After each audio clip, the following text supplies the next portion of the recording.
online ya kita ya. Nah, jadi mungkin agak lupa-lupa ya. Mudah-mudahan itu jadi pelajaran, nggak terlupa lagi ya. Jadi ini mikroskop, ada lensa objektif, ada lensa okulernya ya, di mana ada pembesaran yang sesuai dengan yang dituju ya. Jadi kalau objektif itu di benda, okuler itu di mata kita ya. Untuk memeriksa cacing dan serangga ukuran besar ada yang namanya dissecting microscope. Kemudian ada benda-benda kaca, ini benda-benda kaca ya, berupa object glass dan cover glass. Saya kalau udah tahu fungsinya ya. Kemudian bahan lainnya jangan lupa kertas lensa, kapas, pembersih, dan minyak emersi ya. Minyak emersi itu penting karena ketika suatu objek yang sudah lama kita awetkan, ketika kita melihat di bawah mikroskop udah agak kurang terang, teteskanlah minyak emersi ya. Nah, kemudian bahan-bahannya, bisa berupa aja nih. Nah, kita cerita kalau pemeriksaan protozoa dan cacing ya. Ingat ya kemarin ketika praktikum keluhan masalah protozoa dan juga cacing itu terutama di saluran cerna ya, saluran cerna. Nah, kalau kalian berbicara saluran cerna, tentu yang kalian telusuri itu ketika seorang menderita seorang keluhan di saluran cerna, apa yang dia makan ya.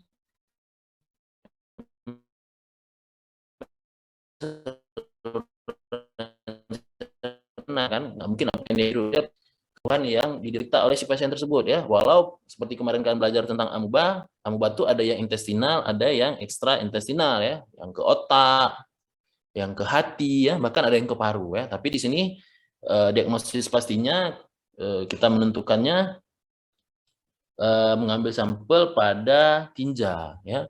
Nah, tinja itu bisa padat, bisa cair, berdarah atau berlendir. Nah, kalau tinja padat itu sendiri disebut foam stool, sedangkan tinja cair adalah foam stool. Nah, kalau padat itu bisa disimpan semalaman di dalam box yang berisi es batu ya.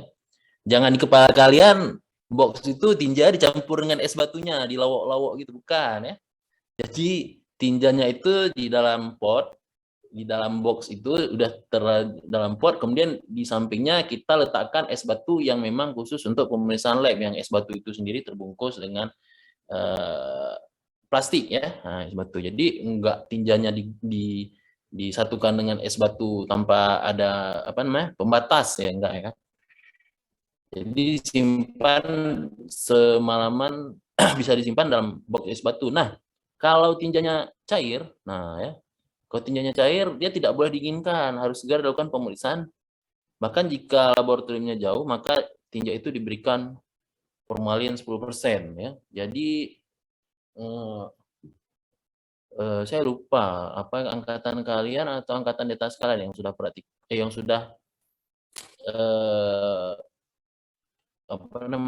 praktik komparasi mengenai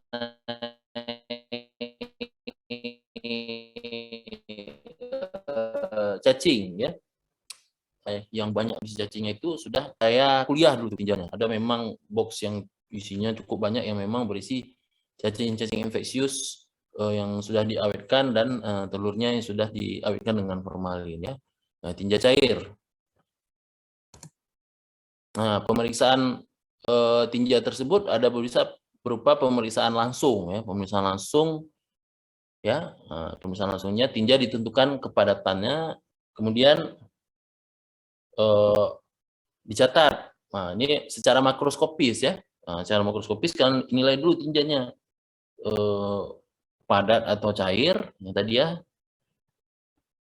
form atau unformed stools. Kemudian nilai di tinja yang kalian lihat tuh ada darah, lendir, cacing yang nampak, atau bahkan potongan cacing ya.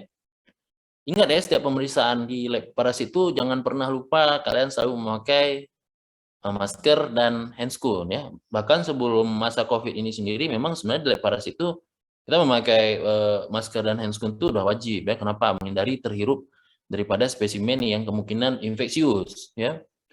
Nah, pada kaca benda atau objek glass itu dibuat sediaan hapusan tinja dengan garam faal ya, atau physiological salt.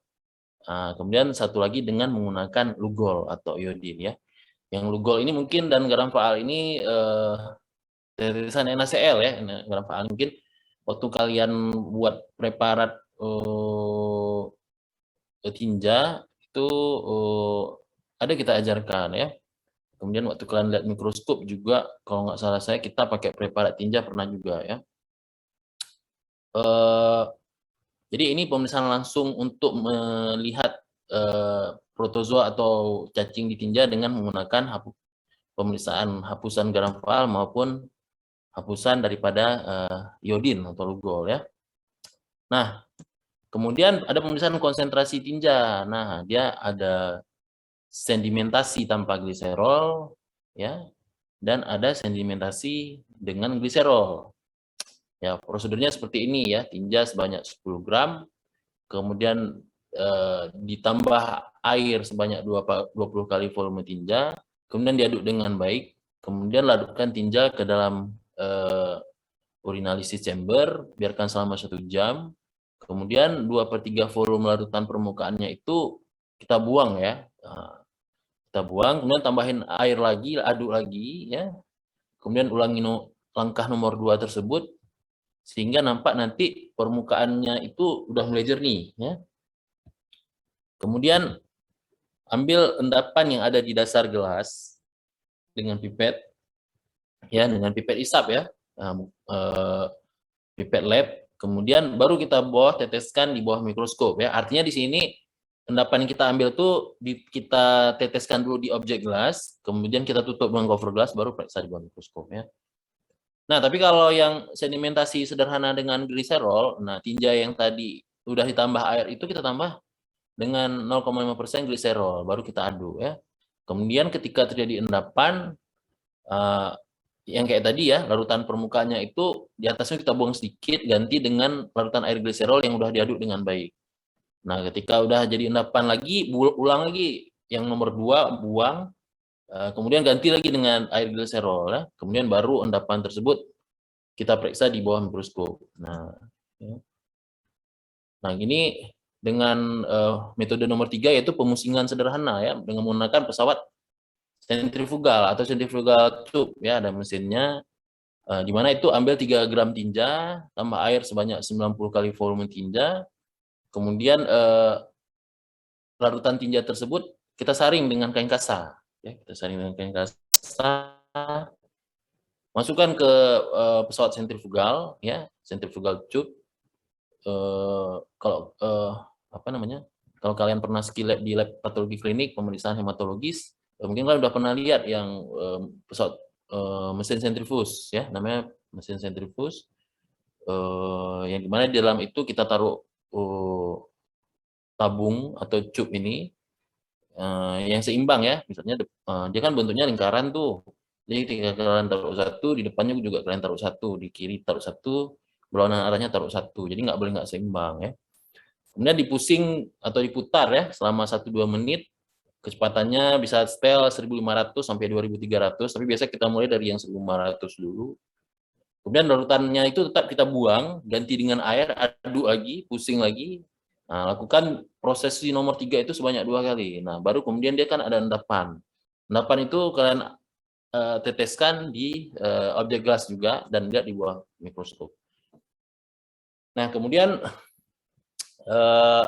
ada yang metode namanya metode direct floating atau pengapungan langsung ya, di mana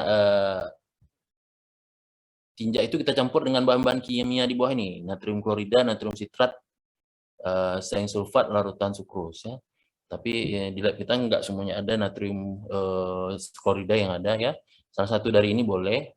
Kemudian larutan tinja yang sudah disaring dengan kain kasa tadi masukkan dalam tabung reaksi ya. Ini tinja yang sudah dicampur tadi. Kemudian larutan yang misalnya ini natrium sitrat nih kita campur dengan tinjanya sampai memenuhi bibir tabung ya. Nah, kemudian cover glass ditempelkan dengan hati-hati ya pada mulut tabung. Kemudian nantinya kan sediaan yang menempel pada gelas penutup ini diperiksa di bawah mikroskop dengan pembesaran yang paling kecil. Nah, nanti tadi kan metode pengapungan langsung ya. Nah, ada pengapungan yang tidak langsung, dia menggunakan namanya pesawat sentrifugal tadi atau tabung sentrifuge. Bedanya apa? Sama-sama saring dengan kain kasa, tapi bahan yang untuk campurannya itu garam faal aja, ya. Kalau tadi bahan pencampurannya dengan menggunakan cairan kimia natrium klorida, natrium nitrat, seng sulfat, ya. Nah, kalau ini dengan garam faal aja, lebih sederhana. Tapi dia memerlukan pemakaian mesin sentrifuge, ya. Kemudian kecepatannya 1000 rotation per menit atau RPM. Lakukan selama 5 menit. Nah, kemudian cairan yang ada di permukaan tabung itu, ya, kan kita ambil tuh, kita pakai osir, ya. Osir itu kita ambil, dia ujungnya osir itu kayak kawat, tapi ujungnya ada bulat, ya. Lalu kita ambil yang sudah langsung kita teteskan di bawah di objek gelas dan dilihat di bawah mikroskop. Nah, jadi itu macam-macam pemeriksaan tinja, ya, untuk kita melakukan pemeriksaan protozoa dan cacing, ya. Yang paling sederhana itu ya dari pemeriksaan langsung yang biasa kita lakukan di ski lab, ya, ski lab. Kita ambil tinjanya, ya, kita campurkan dengan garam faal atau iodin dan kita lihat di bawah mikroskop, ya. Tapi pemeriksaannya nggak cuma itu. Nah, disinilah kalian bisa tahu bahwa ada beberapa macam pemeriksaan tinja yang ada sampai 5, ya. Nah, kemudian apa lagi yang penting kan belajar kalau di ilmu di parasit itu? Selain pemeriksaan tinja, pemeriksaan malaria, ya. Nah, pemeriksaan malaria ini tentunya kan malaria itu protozoa yang suka di darah, ya, parasit darah nih, ya. Apakah malaria